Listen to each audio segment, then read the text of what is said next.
گورا ہو کالا ہو، عربی ہو اجمی ہو، پاکستانی ہو یا کسی اور ملک کا رہنے والا ہو، فرمایا من کانو وحی سکانو، کوئی بھی ہو کہیں بھی رہنے والا، ہم ان پر آسمان سے برکتوں کے دروازوں کو کھول دیتے، اللہ تعالیٰ اپنے خزانوں کے دروازوں کو کھول دیتے ہیں۔ حضرت زید بن حارثہ رضی اللہ عنہ ایک صحابی تھے، وہ ایک مرتبہ مکہ مکرمہ سے مدینہ جا رہے تھے، فرماتے ہیں کہ میں اکیلا تھا اور تھک گیا تھا، تو میں نے ایک خچر والے کو کہا کہ مجھے میری منزل تک پہنچا دو۔ اس نے کہا میں اتنا کرایہ لوں گا، آپ میرے خچر پہ بیٹھ جاؤ۔ میں بیٹھ گیا، مجھے راستے کا پتہ نہیں تھا، وہ مجھے راستے سے لے جاتا ایک ایسی جگہ لے کر پہنچا کہ جہاں بہت سارے انسانوں کی لاشیں، ان کی ہڈیاں پڑی ہوئی تھیں، کھوپڑیاں پڑی ہوئی تھیں۔ تو میں حیران ہو گیا۔ اس وقت اس نے خنجر نکالا اور کہا کہ دیکھ تم جو ہے نا وہ جو کچھ ہے مجھے دے دو، میں ڈاکو ہوں اور میں اس طریقے سے لوگوں کو لوٹا کرتا ہوں۔ انہوں نے کہا کہ بھائی تمہیں مال پیسہ چاہیے تو میں دے دیتا ہوں، تم مجھے قتل کیوں کرتے ہو؟ اس نے کہا کہ نہیں، میں تمہارا نام و نشان مٹاؤں گا، میں تمہیں زندہ نہیں رہنے دوں گا۔ تو حضرت زید بن حارثہ صلی اللہ علیہ وسلم نے فرمایا اچھا اگر آپ اپنا کام کرنا ہی چاہتے ہیں تو آپ مجھے 2 رکعت نفل پڑھنے کا موقع دے دیں۔ اس نے کہا تم سے پہلے والے بھی مجھے یہی کہتے تھے کہ 2 رکعت نفل پڑھ دو، نفل پڑھے، میں نے ان کو قتل کر دیا، یہ دیکھو کھوپڑیاں پڑی ہوئی ہیں، کسی کے نفل اس کے کام نہیں آئے۔ یہ کہہ کے اس نے اپنا خنجر سنبھالا کہ حضرت زید رضی اللہ عنہ پر حملہ کرے۔ جب اس نے خنجر سنبھالا ایک زوردار آواز آئی لا تقتلہ، اس کو قتل مت کرو۔ وہ سہم گیا، گھبرا گیا کہ یہ آواز کہاں سے آئی۔ تھوڑی دیر بعد سنبھلا اور پھر اس نے خنجر مارنے کی نیت کی تو آواز اس سے زیادہ زوردار آئی لا تقتلہ۔ وہ اور سہم گیا، گھبرا گیا۔ جب وہ تھوڑا سنبھلنے کی کوشش کر کے تیسری مرتبہ خنجر چلانے لگا، ایک سوار نمودار ہوا، اس نے ایسا نیزہ مارا کہ یہ بندہ مر گیا۔ حضرت زید رضی اللہ عنہ محفوظ ہو گئے۔ انہوں نے اس سوار سے پوچھا تو کون ہے؟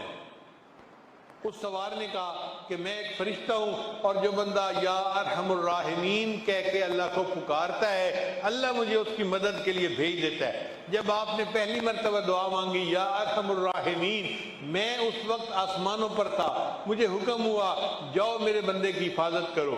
جب دوسری مرتبہ یا ارحم الراحمین کہا، میں آسمان دنیا تک پہنچ گیا تھا، اس لیے زیادہ زور کے ساتھ اس کو آواز آئی۔ اور جب آپ نے تیسری مرتبہ یا ارحم الراحمین کہہ کر پکارا تو میں یہاں پہنچ گیا اور میں نے اس دشمن کو قتل کر کے تمہاری حفاظت کر دی۔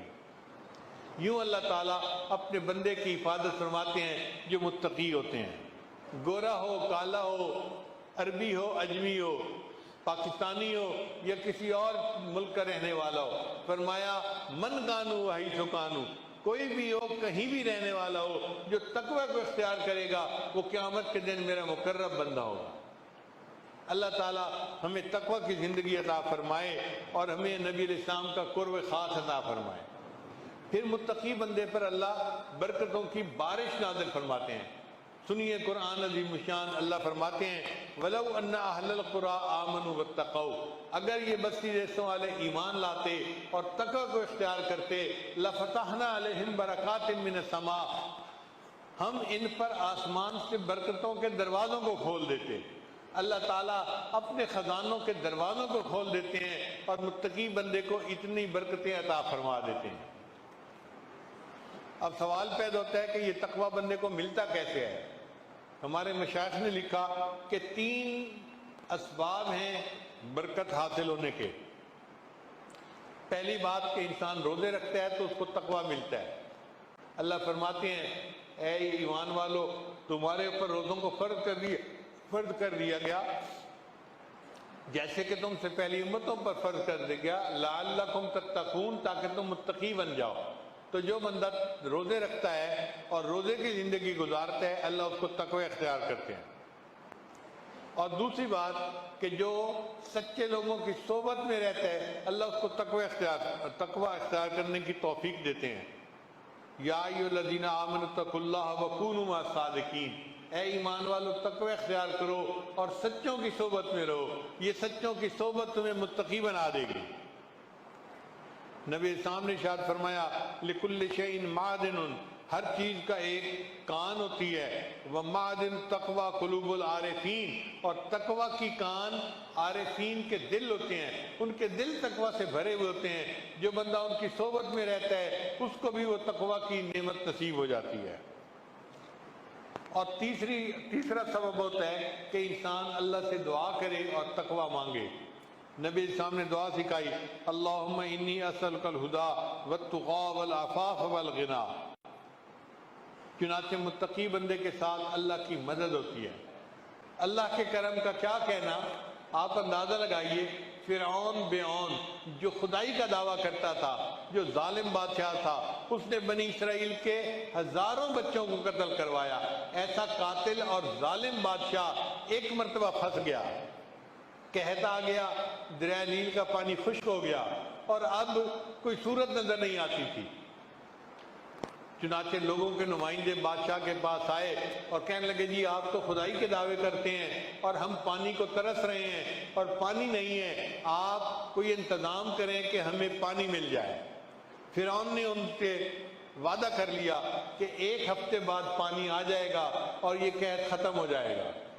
اب دن گزرتے گئے، کہتے ہیں کہ جب 2 دن باقی رہ گئے تو فرعون کو فکر ہوئی کہ پانی نہ آیا تو میری تو خدائی کا جھوٹا دعویٰ اس کی کلی کھل جائے گی اور میں لوگوں کے سامنے جھوٹا پڑ جاؤں گا، اب کروں تو کیا کروں۔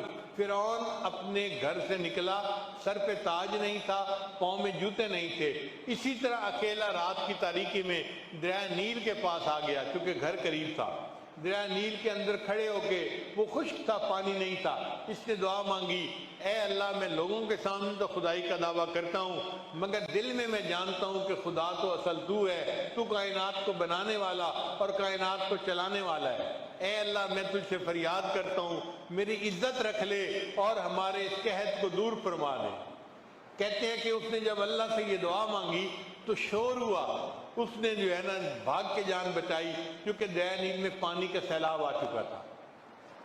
اب اندازہ لگائیے کہ فرعون جیسے ظالم کی دعا اللہ اگر قبول فرما لیتے ہیں، شیطان جو اللہ کا دشمن ہے اس نے اللہ سے دعا مانگی، رب انظرنی الی یوم یبعثون، اے اللہ مجھے قیامت تک کے لیے مہلت دے دے۔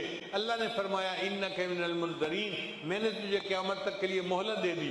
جو پروردگار عالم شیطان جیسے دشمن کو مہلت دے دیتا ہے، فرعون جیسے دشمن کو اللہ اس کی دعا کو قبول فرما لیتے ہیں، ہم جیسے اگر کلمہ پڑھنے والے اللہ سے دعا مانگیں گے اللہ ہماری دعائیں کیوں نہیں قبول فرمائیں گے۔ اس لیے فارسی کا شعر ہے، دوستارا کجا کنی محروم، دوستوں کو آپ اللہ کیسے محروم کر سکتے ہیں، تو کے بعد دشمنہ نظر داری، اے اللہ تو دشمنوں پر بھی نظر ڈال دیتا ہے، جب تو دشمنوں پر ایسی نظر ڈالتا ہے تو اتنا رحیم و کریم ہے، اے اللہ ہم تو کلمہ پڑھنے والے آپ کے دوست ہیں، تو ہمیں کیسے محروم کر سکتا ہے۔ تو دعا ہے اللہ تعالیٰ آج کی اس محفل میں ہم پر خاص رحمت کی نظر فرمائے، ہمیں تقوی کی زندگی عطا فرمائے اور اللہ تعالیٰ ہماری دعاؤں کو اپنی رحمت سے قبول۔ لا الہ الا اللہ، لا الہ الا اللہ، لا الہ الا اللہ، لا الہ الا اللہ، لا الہ الا اللہ، لا الہ الا اللہ، لا الہ الا اللہ،